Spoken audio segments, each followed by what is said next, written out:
성지 예루살렘에 가면 세계인들이 모여드는 아주 유명한 통곡의 벽이 있습니다. 세계 각처에서 많은 사람들이 모여 저 벽 앞에서 간절히 기도합니다. 어느 노 신사가 벽을 향해서 막 통곡하면서 기도하는 모습을 여행자가 보더니 다가갔습니다. 어르신, 무슨 기도를 그렇게 간절히 하십니까? 물었더니 저는 지구상에 지금도 한창 전쟁 중이니 빨리 전쟁이 그치고 세상에 평화로워지기를 바라고 기도했습니다. 이렇게 얘기하니까요. 아, 정말 훌륭하시네요. 그러면 이 통곡의 벽에서 기도하신 지 얼마나 되셨습니까? 어디 보자. 한 50년은 된 것 같소. 야, 그러니까 이 어르신이 50년 동안 세계 평화를 위해서 기도했다는 게 너무 경이롭잖아요. 그래서 어르신, 이 벽에서 기도할 때마다 어떤 느낌이 드십니까? 이렇게 물었더니 벽에다 대고 얘기하는 기분이요. 여러분, 세상 살면서 우리가요, 벽에다 대고 대화 나누는 느낌일 때가 언제입니까? 가끔 그럴 때가 있죠. 말이 안 통하는 사람과 얘기할 때 그런 말을 씁니다마는 말이 안 통하는 게 아니고 마음이 안 통하는 것이죠. 마음이 안 통한다는 것은 철벽을 치고 있기 때문에 마음이 안 통하는 겁니다. 이제 내리면 추석 명절을 맞이하게 되는데요. 특별히 명절을 맞이해서 믿는 사람으로서 아직 예수님을 알지 못하고 믿지 못하는 가족들에게 어떻게든 기회를 봐서 전도 좀 해보려고 하면 딱 철벽을 치고 에이, 우리 그 얘기는 다음에 하세. 아주 그냥 예수님의 예자도 못 꺼내고 복음의 복자도 못 꺼내게 하는 불신앙을 가진 그런 사람들, 우리 가족들을 볼 때 벽에다 대고 얘기하는 듯한 느낌을 받을 때가 있습니다만은 우리만 그런 게 아니고요. 예수님께서도 정말 인자하시고 사랑이 많으신 예수님이신데도 만나면 벽과 같이 느껴지는 사람들이 있었습니다. 바로 성전에서 예수님이 거느실 때 그것을 못마땅히 여긴 대제사장, 바리새인들, 그리고 장로들이 우르르 몰려 나오더니 예수님에게 시비를 걸고 예수님에게 권위를 도전했습니다. 예수님은 저들을 향해서 우리 지난주까지 함께 살펴보았던 포도원의 비유를 통해서 저들이 영적 상태가 어떠한지 민낯을 보여주셨잖아요. 포도원의 주인이 정성으로 만들어 놓은 그 포도원을 농부들에게 약간의 이익을 얻고자 새로 넘기고 먼 타국에 갔어요. 그래서 몇 해가 지나서 야, 이제 포도 소출이 얻을 때가 됐는데 해서 종들을 보내었는데 종들을 다 괴롭히고 박해하고 심지어 죽입니다. 그래서 마지막으로 하나뿐인 사랑하는 내 아들인 그 아들을 보내어서 셈하고자 했을 때 이 악한 자들이요, 그 아들까지도 죽여버리고 포도원 밖에다 내버렸습니다. 바로 너희들이 성전의 참 주인이신 하나님과 성전 자체이신 예수님을 몰라보고 성전에서 수종드는 종들에 불과한 너희들이 감히 예수님을 함부로 대하느냐. 예수님께서 참 마음의 벽과 같은 걸 느끼면서 이렇게 말씀을 하셨을 때 그들은 예수님을 잡아 죽이려고 했습니다. 그런데 보는 사람들의 눈이 있으니까 감히 그러지는 못하고 조용히 물러나는 척 했습니다마는 저들은 따로 모의를 꾸미기 시작해요. 우리가 어떻게 하면 예수를 잡아 죽일 수 있을까? 그래서요, 작전을 짭니다. 3단계 작전. 첫 번째 작전은 바리새인들이 예수님 앞에 올무를 놓는다. 이 두 번째 작전, 사두개인들이 그 올무로 유인해서 예수를 빠뜨린다. 세 번째 작전, 예수님이 올무에 딱 빠져 있을 때 서기관이 나타나서 낚아채서 예수님을 고발한다. 이런 작전을 짠 겁니다. 그래서 여러분 성경책을 한번 보십시오. 이 오늘 본문이 담겨져 있는 마가복음 12장 오늘 본문의 13절을 보면 1단계로 바리새인들이 등장합니다. 그래서 예수님 앞에 올무를 놓아요. 그리고 두 번째 18절을 보면 누가 나옵니까? 네? 누가 나와요? 제 얼굴에 보입니까? 그렇습니다. 사두개인들이 나옵니다. 그래서 예수님 앞에서 두 번째 작전을 펼치는 겁니다. 그리고 끝에 가서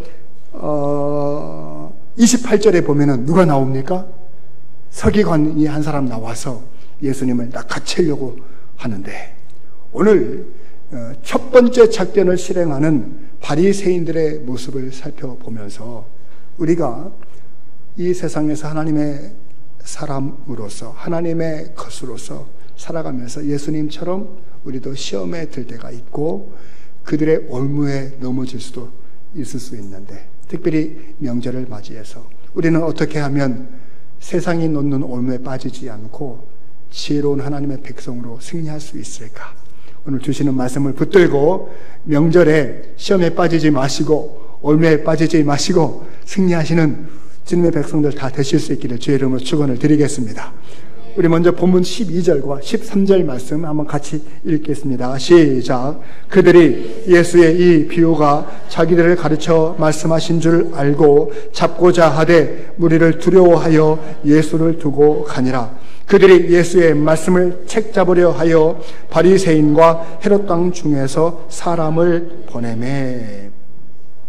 12절의 시작도 그들이, 13절의 시작도 그들이. 여기서 등장하는 그들은 바로 예수님에게 철벽을 치고 나오는 대제사장들과 서기관들과 장로들을 가리키는 말입니다. 그들이 예수님을 죽이려 했고, 그리고 예수님에게 못된 마음을 가지고 있는 것이 벌써 예수님 앞에서 들통이 나버렸기 때문에 예수님은 반드시 주인이 와서 너희들을 진멸할 것이고 너희들에게 맡겼던 포도원을 빼앗아서 다른 사람에게 주리라, 이렇게 말씀하셨으면 깜짝 놀라서, 야, 우리가 얼마나 악한 자인지 예수님이 다 알고 계시는구나. 그러면 회개하고 잘못했다고 싹싹 빌고 그래서 용서를 구해야 될 것 아니겠습니까? 그러기는커녕 그들은 슬그머니 뒤로 물러갑니다. 야, 우리가 이 예수를 가만두면 안 되지, 여기서 물러서면 안 되는 거 아니야 하면서 자기들이 이제 어떻게 하면 예수를 잡을까, 책잡을까, 이 모의를 짜기 시작하는데, 먼저 어떤 사람이 나와서, 여보시게들, 우리가 지금 예수를 만나고 왔는데 지금 예수의 가르침 앞에 많은 백성들이 동요하고 있지 않소? 저 예수를 그냥 놔둘 거요? 그러면 민심이 우리에게 등을 돌릴 텐데, 그럼 우리가 성전에서 빼앗아 먹을 게 없지 않소? 우리가 빨리 저 예수의 입을 틀어 막아야 되지 않겠소? 이렇게 의견을 제시하니까 한쪽에서 맞습니다, 맞죠? 그런데 사실 우리는 이미 로마의 지배를 받고 있는 터이라 우리가 예수를 잡아들일 권리가 없지 않소? 예수의 생사 여탈권은 우리에게 있지 않고 로마 행정부, 정부에게 있는데 이거 허락받아야 되는 것 아니겠소? 이렇게 얘기를 하니까요. 그때 바리새인 중에 한 사람이 딱 나오더니, 나한테 좋은 생각이 있어. 대체 무슨 생각이요? 이렇게 대화를 나누고 있는 장면입니다. 그때 바리새인 가운데 한 사람이 어떤 아이디어를 내는가 하면, 평행 구절인 마태복음 22장 15절로 16절 말씀을 보면 이렇게 말을 해요. 바리새인 중에 한 사람이, 우리가 아무리 보아도 예수는 행동으로는 흠잡을 데가 없는 사람이요, 그런데 그의 말을 잘 들어보면 꼬투리를 잡아서 올무를 놓을 수가 있을 것 같소. 우리가 예수의 말을 올무 삼아서 걸려 넘어뜨리십시다. 나한테 좋은 생각이 있는데 우리가 직접 나가면 사람들도 우리를 알아보고 예수도 우리를 금방 알아보지 않겠소?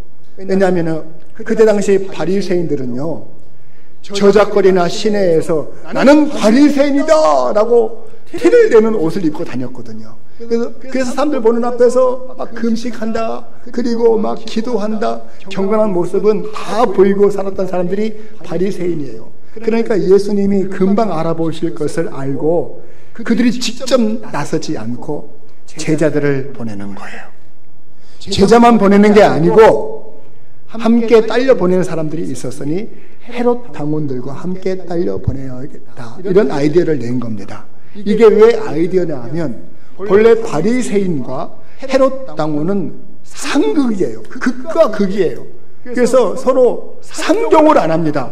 서로 으르렁대고 못 잡아보고 안달인 관계예요. 왜냐하면 바리새인들은 전통적으로 율법을 중시하고 언젠가는 다윗의 나라가 시오니즘으로 가득 차서 이 국수주의, 그러니까 민족주의에 빠져있는 사람들이 바리새인들이에요. 반면 헤롯 당원은 그 이름 자체에서 풍기듯이 분봉왕 헤롯을 지지하는 정치 세력들입니다. 그러니까 친로마적인 마음을 가지고 늘 현실적인 차원에서 이익을 추구하던 사람들이 바로 헤롯 당원이에요. 그러니까 둘은 앙숙일 수밖에 없잖아요.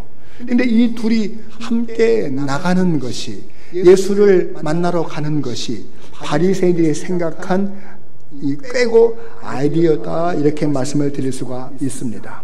평소에는 서로 못 잡아먹었던 안달이었던 이 앙숙이 예수님을 미끼 삼아서, 먹잇감을 삼아서 나아갈 때는 야합하고 있는 모습을 봅니다.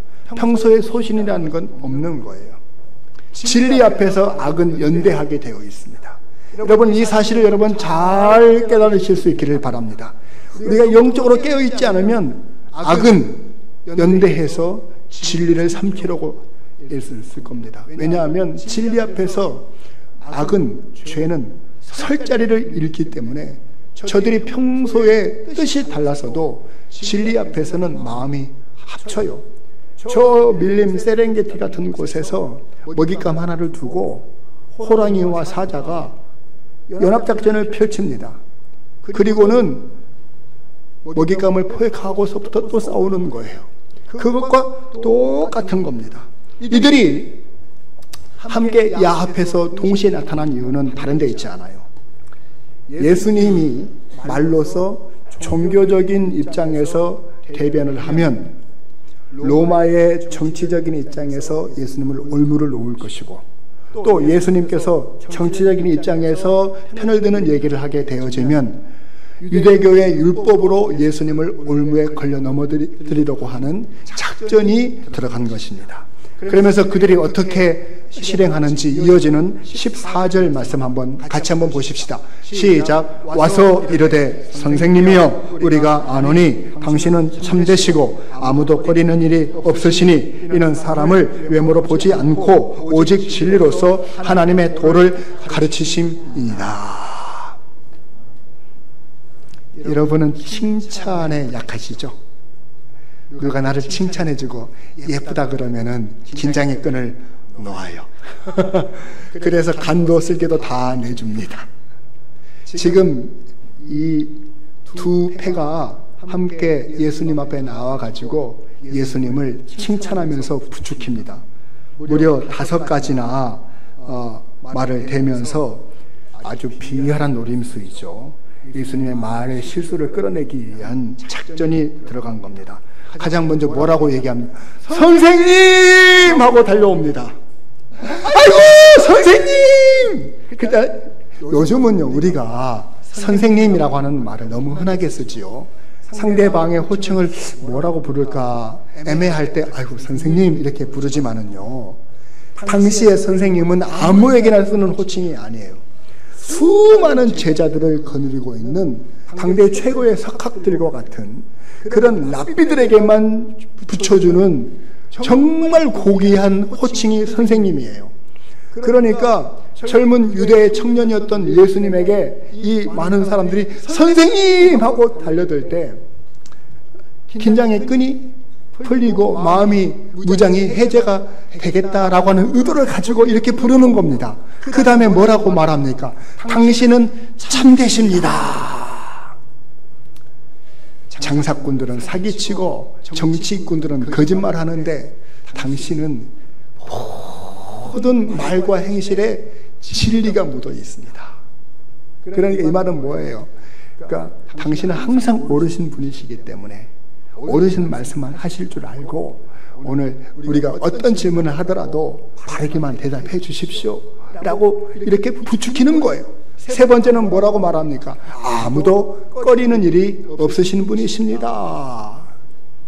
어린아이도 항상 품어주시고 죄인도 품어주시고 창녀도 창녀는 안 품어주셨겠네. 오해할 수 있으니까. 아무튼 모든 사람들에게 너그러우셨던 친절하셨던 예수님이시니 우리도 친절하게 대해 주십시오 이런 뜻입니다. 그리고 네 번째 뭐라 그럽니까? 사람을 외모로 보지 않으시는 분이시다. 너는 출신이 어디고 당신은 어디서 나왔는고 이렇게 묻지 마시고 우리가 누구에게 파송을 받았는지 누구로부터 지령을 받고 왔는지 외모를 따지지 마시고 묻지 마시고 우리가 묻는 말에만 대답을 하시오 이런 뜻입니다. 마지막으로 뭐라고 말합니까? 오직 진리로서 하나님의 도를 가르치시는 분이시다 이렇게 얘기를 하는데 여기서 이제 대답 말의 방향을 한쪽으로 몰아가는 거예요. 랍비라면 모든 세상의 이치를 다 파악하고 있는 석학이기 때문에 철학에 능통하고 로마의 법에도 능통하고 그리고 율법에도 능통한데 철학적으로 얘기하지 마시고 법적으로 얘기하지 마시고 당신은 랍비 아닙니까? 그러니까 오직 율법의 기준에서 우리에게 대답해 주시오 라고 예수님에게 질문을 던질 것을 예상하면서 대답을 한쪽 방향으로 몰아가고 있는 아주 머리가 대단한 친구들이 작전을 짜고 나온 거예요. 사실 여러분 지금 이 5가지로 예수님을 칭찬했던 말 중에 예수님에게 해당 안 되는 것은 아무것도 없습니다. 예수님은요 랍비가 맞습니다. 예수님은 참되신 분이 맞아요. 예수님은 어느 누구에게도 꺼리낌이 없으신 분이 맞아요. 예수님은 결코 사람을 외모로 판단하신 분도 아니시죠. 예수님은 오직 진리의 하나님의 말씀을 가르치신 분이 맞습니다만은 그러나 이들이 아주 잘못된 의도를 가지고 부추기는 거예요. 여러분 이러한 속임수에 여러분들도 넘어가서는 안 됩니다.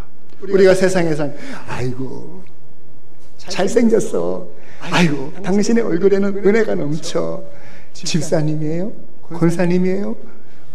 아이고 저 아직 에휴 나는 권사님인 줄 알았네. 어쩐지 은혜가 넘쳐 보여 하면서 막 부추겨주면 마음의 끈 확 풀어버리고 그들이 의도하는 대로 우리가 넘어갈 수 있는데 오늘 여기서 예수님은 그들의 계략 다 아시면서 결코 그들의 듣기 좋은 말을 넘어가지 아니하시려고 해요. 이때 그들이 어떻게 공격해 오는지 한번 보십시오. 14절 하반절 말씀 함께 보십시다. 시작. 가이사에게 세금을 바치는 것이 옳으니까 옳지 아니하니까. 바로 이 질문이 예수님을 넘어뜨리고 포획할 올무라고 생각을 하고 벼르고 나온 질문이에요. 가이사에게 세금을 바치는 것이 옳은 일이냐 아니면 옳지 않은 일이냐. 만약에 예수님께서 가이사에게 세금을 바치는 것이 옳다 이렇게 대답을 해버리면 어떻게 되겠습니까? 그동안 예수님에게 환호를 보내고 예수님을 따르던 많은 민심들이 등을 돌리게 될 것입니다. 왜냐하면요 로마가 예루살렘을 점령하고 지배하는 것도 억울해 죽겠는데 세금까지 바쳐라? 세금을 바치는 것이 옳다? 이렇게 말을 하면 이 로마는요, 황제를 신이라고 주장을 하고, 그러니까 세금을 바치는 것은 너희들의 신에게 재물을 바치듯이 황제를 숭배하는 것이다. 황제 숭배를 주장해 왔었거든요. 그렇기 때문에 예수는 결국 우리에게 우상 숭배를 강요하고 조장하는 사람이었구나 라고 하면서 민심이 등을 돌리고 떠나게 되어지면, 드디어 예수님을 보호하고 있던 민심이 떠났구나, 이제 쉽게 예수님을 붙잡을 수 있겠다, 그렇게 될 것입니다. 반면 예수님께서 세금을 바치는 것이 옳지 않다라고 대답하면 어떻게 되겠습니까? 그때 바리새인들의 제자 말고 헤롯 당원들이 함께 갔다고 했죠. 옳거니 저 예수라는 사람 민중들을 교란에 빠뜨리고, 그리고 로마에 반대하는 반국가 수괴로구나, 민중을 선동한 정치범이로구나, 얼른 포악해가지고 총독 빌라도한테 끌고 가게 될 것입니다. 이렇게 사냥감 앞에 올무를 놓고 서서히 몰아붙이는데 이들이 한 번에 끝나지를 않아요. 15절 말씀 계속해서 한번 보십시다. 시작. 우리가 바치리이까 말리이까 한데 예수께서 그 외식함을 아시고 이르시되 어찌하여 나를 시험하느냐, 데나리온 하나를 가져다가 내게 보이라 하시니, 이들은 지들이 마치 아주 진리에 목마른 자인 것처럼 우리가 바칠까요? 말까요? 빨리 대답해보라 함께! 이러면서 지금 막 들이대는 겁니다. 마치 언뜻 보면은 예수님은 진퇴양난에 빠진 것처럼 보여요.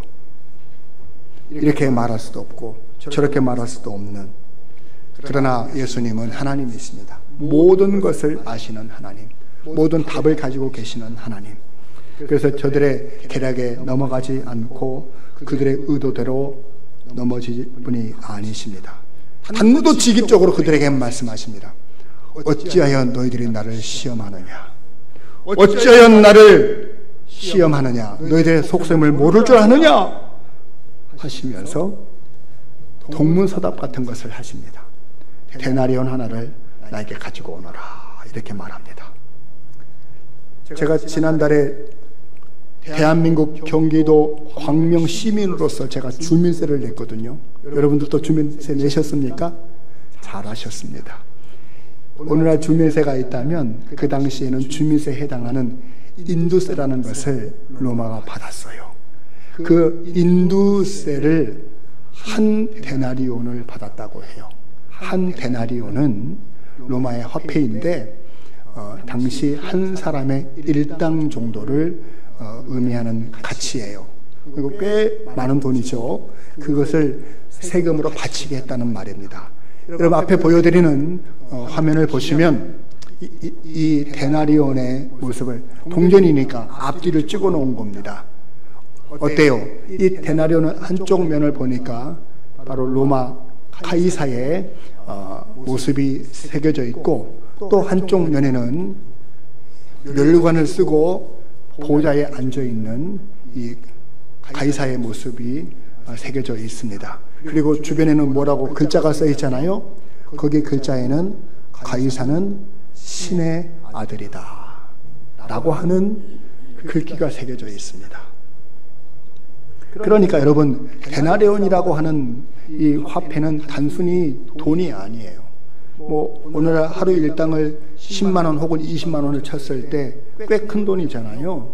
단순히 꽤 큰 돈이구나, 그런 정도의 개념이 아니고 저기에는 굉장히 정치적이고 굉장히 종교적인 의미를 담뿍 담아서 만들어 놓은 그런 화폐라는 말이에요.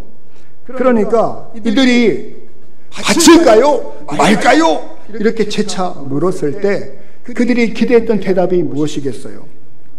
오직 진리로서 하나님의 뜻을 우리에게 알려주십시오라고 이미 전제를 박아놨기 때문에 가이사에게 세금을 바치는 것은 옳지 않다라고 해야 하는데, 예수님께서는 뭐라고 말씀하시느냐? 예수님은 그들의 의도를 아시면서 피하지 아니하시고 오히려 하나님의 뜻을 가르치실 기회로 삼으시고, 이어지는 16절 말씀을 보시면 같이 한번 읽겠습니다. 시작. 가져왔거늘 예수께서 이르시되 이 형상과 이 글이 누구의 것이냐 이르되 가이사의 것이니이다. 이렇게 되어 있어요. 자, 가져왔답니다. 뭘 가져왔어요? 네, 데나리온 하나를 가져왔어요. 여기서 퀴즈. 누가 가져왔을까요? 1번 바리새인들의 제자들이 가져왔다. 2번 헤롯 당원이 가져왔다. 1번일까요? 2번일까요? 자, 1번이라는 사람 한번 손 들어보세요. 2번이라는 사람 손 들어보세요. 3번이라는 사람 손 들어보세요. 우리 교인들은 참 영특하세요. 제가 볼 때 성경에 나와 있지 않지만 추측한데 헤롯 당원이 가져왔을 것으로 추측합니다. 왜냐하면 제가 아까 말씀드렸잖아요. 이 데나리온이라고 하는 화폐에는 누구의 얼굴이 들어가 있어요? 가이사의 얼굴이 들어가 있고, 그것은 세금 바치는 돈이라고 했잖아요. 그러니까 이걸 우상 숭배라고 생각했던 유대인들은, 특별히 바리새인들은 그것을 가지고 다닐 이유가 없는 거예요. 왜냐하면 그것이 우상을 가까이 섬기는 것이라고 생각했기 때문이겠죠.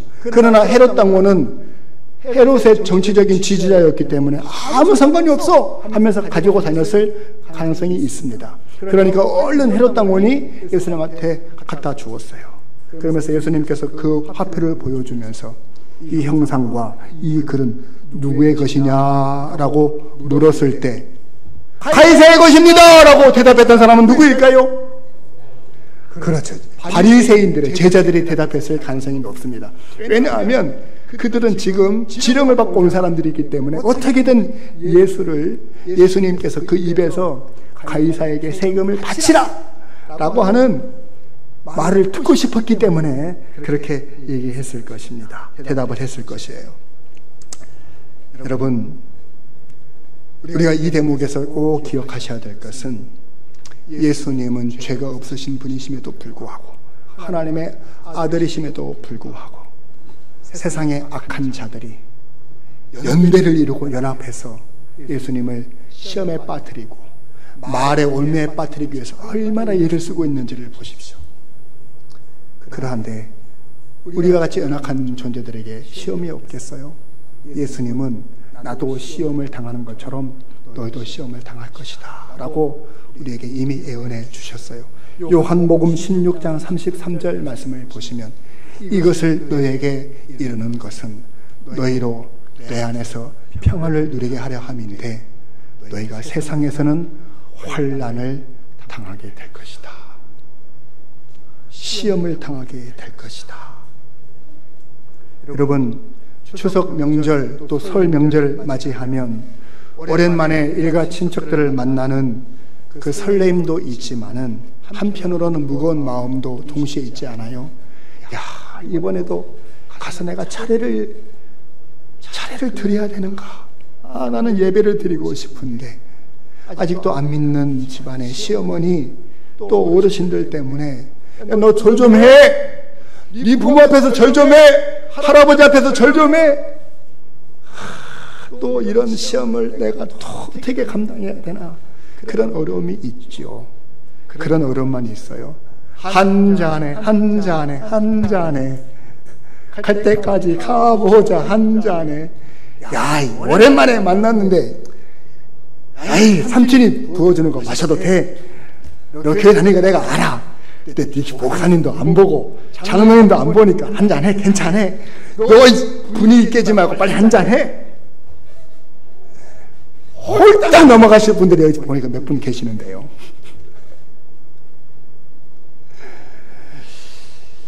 여러분, 그런 의미에서 믿는 자로서 명절은 기쁜 달이기보다는 마음의 부담이 있는 것이 사실이에요.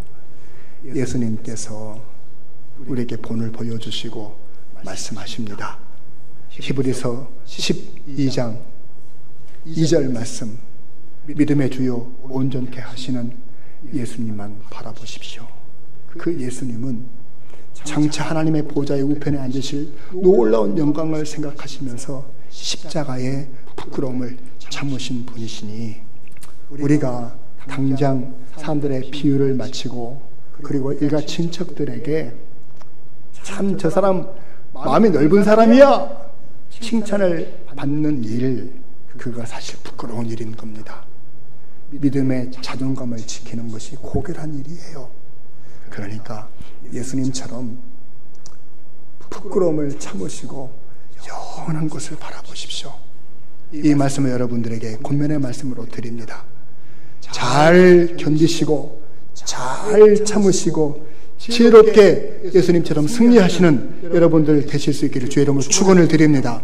우리 이제 마지막으로 본문 17절 말씀 한번 같이 읽어보십시다. 시작. 이에 예수께서 이르시되 가이사의 것은 가이사에게 하나님의 것은 하나님께 바치라 하시니 그들이 예수께 대하여 매우 놀랍게 여기더라. 지금 바리새인들의 지령을 받고 온 제자들과 그리고 헤롯 당원들이 이 예수님의 말씀 한마디에 예수님에 대하여 놀랍게 여겼다는 겁니다. 여러분들이 이제 명절을 맞이해서 가족들을 만나고 친지들을 만나고 오랜만에 친구들을 만났을 때, 야, 태경아, 너 정말 놀랍게 많이 변했구나. 너 어디 교회 다니니? 나 미래로 교회 다녀. 이야, 미래로 교회 참 훌륭한 교회로구나. 너 같은 애들 이렇게 변화시켜놨으니 정말 놀랍구나. 야, 너 옛날에 알던 태경이가 아니구나. 너 참 진짜 좋은 믿음을 가졌구나. 이렇게 놀라게 하게 될 우리 예수님의 지혜로운 말씀이 담겨져 있다는 겁니다. 그것이 무엇입니까? 예수님께서 먼저 말씀하시기를 가이사의 것은 가이사에게 바쳐라 이렇게 얘기합니다.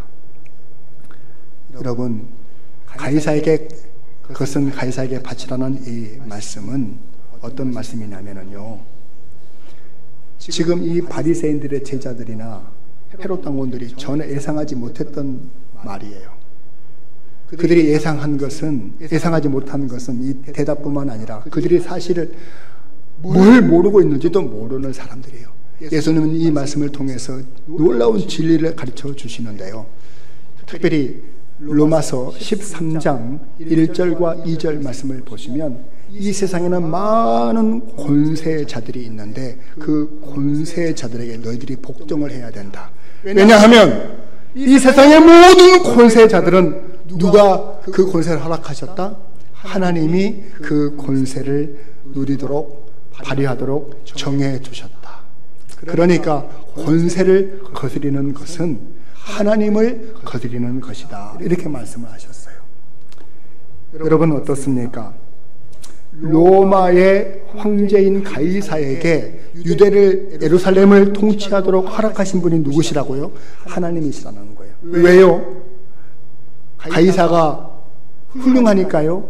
의로우니까요? 아니에요.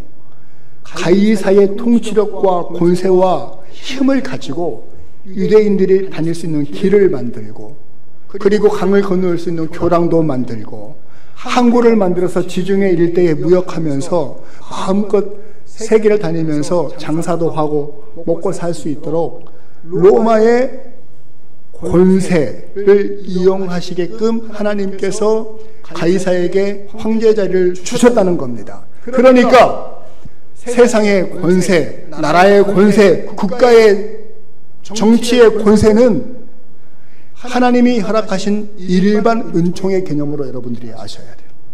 그래서 믿는 사람들이라 할지라도 나라에 권세 있는 자들에게 복종하고 그 의무를 다하는 것이 마땅한 줄로 믿으실 수 있기를 바랍니다. 남자 청년이 이제 20살이 넘으면 국방의 의무를 감당하고 돈을 버는 사람이 납세 의무를 감당하는 것이 마땅하다는 것입니다.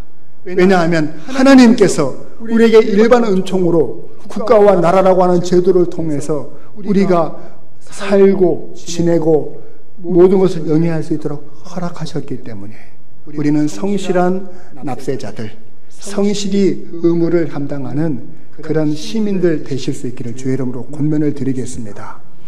그리고 더 나아가서 17절 말씀 중간절에 보시면은 하나님의 것은 하나님에게 바치라 이렇게 말씀하셨네요. 이 말씀은 무슨 말씀인가요? 자, 보세요. 예수님께서 먼저 그 데나리온 하나를 보여주시면서 여기에 누구의 얼굴이 있니?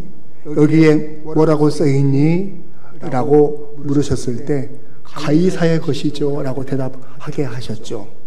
그러면 예수님께서 그 다음은 그 앞에 있는 사람들의 얼굴을 바라보시면서 너희는 하나님의 것이 아니냐? 네 얼굴에는, 네 마음에는 하나님의 형상이 새겨져 있지 않느냐? 너희는 가이사의 것이 아니고 하나님의 것이 아니냐? 너희의 몸과 너희의 마음과 너희의 힘과 너희의 정성과 너희를 통해서 하나님은 영광 받으시기를 원하신다. 가이사는 돈 한 푼이면 되는 사람이지만 하나님은 너희를 통해서 온전히 영광을 받으시기를 원하신다 라고 말씀하신 줄로 믿으실 수 있기를 주의 이름으로 축원을 드립니다. 저와 여러분들이 하나님의 형상이 새겨진 존재들이다. 우리가 말하는 것을 통해서 하나님이 나타나시는 말씀을 하시기를 원하신다는 사실을 기억하시고요. 우리가 세상에 살면서 대한민국의 국민이라고 하는 의무가 있고요. 한 가정의 가장, 어머니, 자식이라고 하는 위치에서 감당해야 되는 의무가 있고 책임이 있어요. 그러한 것을 잘 충성스럽게 감당하는 저와 여러분들 되실 수 있기를 주의 이름으로 축원을 드립니다. 부모된 역할을 감당하지 못하고 자식된 역할을 감당하지 못하면 하나님의 은혜에 도전하는 것이에요. 더 나아가서 우리의 마음을 드릴 분은, 우리의 심령을 드릴 분은, 우리를 통해서 영광 받으실 분은 오직 하나님 한 분뿐이시라고 하는, 나는 하나님의 것입니다 라고 하는 믿음을 가지고 믿음 생활 온전히 잘 감당하는 것이 이 시대를 살아가는 저와 여러분들이 기대하시는 하나님의 뜻인 줄로 믿습니다. 명절 기간 동안에 나는 하나님의 것입니다 라고 하는 마음의 태도로 어떤 유혹에도 넘어가지 말고 올무에도 넘어가지 않는 승리하는 여러분들 다 되실 수 있기를 주의 이름으로 축원을 드리겠습니다.